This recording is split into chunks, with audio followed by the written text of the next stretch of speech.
మౌనలోకాలకు మన్మోహన్. భారత మాజీ ప్రధాని, ప్రముఖ ఆర్థికవేత్త మన్మోహన్ సింగ్ కన్నుమూశారు.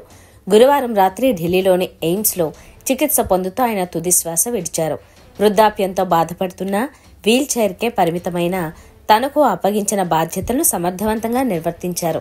పివి నాయకత్వంలో నడిచి ఆర్థిక సంస్కరణలకు బాటలు పరిచిన దార్శనికుడు మన్మోహన్.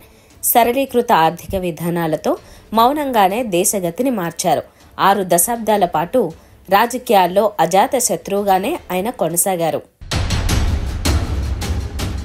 విద్యుత్ ఛార్జీల బాదుడుపై నేడు వైసీపీ పోరుబాట. కూటమి ప్రభుత్వం విద్యుత్ ఛార్జీల పెంపునకు వ్యతిరేకంగా వైసీపీ ఇవాళ రాష్ట్ర వ్యాప్తంగా నిరసన కార్యక్రమాలు చేపట్టనుంది.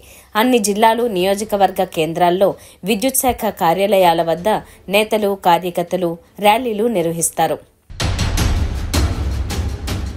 రుణమాఫీకి ఆద్యుడు మన్మోహన్. 2008లో యూపీఏ ప్రభుత్వం దేశవ్యాప్తంగా 3 కోట్ల మంది రైతులకు 72,000 కోట్ల రుణమాఫీ చేసింది.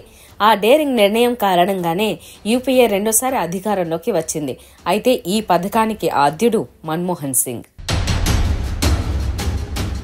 సీఎం, సినీ ప్రముఖుల భేటీపై పూనం కౌర్ ట్వీట్. సీఎం రేవంత్ రెడ్డి, సినీ ప్రముఖుల భేటీపై హీరోయిన్ పూనం కౌర్ స్పందించారు. ఈ మీటింగ్ ను చూస్తే ఇండస్ట్రీలో మహిళలకు ఎలాంటి సమస్యలు లేవని తెలుస్తోంది. హీరోలకు ఏవైనా వ్యాపార సమస్యలు వచ్చినప్పుడు మాత్రమే ఇండస్ట్రీ అండగా ఉంటుంది అని ఆమె సెటైర్ వేశారు. ఎన్నికల ముందు అరచేతిలో వైకుంఠం చూపారు. కూటమి ప్రభుత్వంపై మాజీ మంత్రి ఆర్కే రోజా రాజకీయ దాడి కొనసాగిస్తున్నారు. ఎన్నికలకు ముందు కూటమి నాయకులు అరచేతిలో వైకుంఠం చూపారని విమర్శించారు. అధికారంలోకి వచ్చిన 6 నెలలకే జనానికి నరకం చూపుతున్నారని ఆమె మండిపడ్డారు.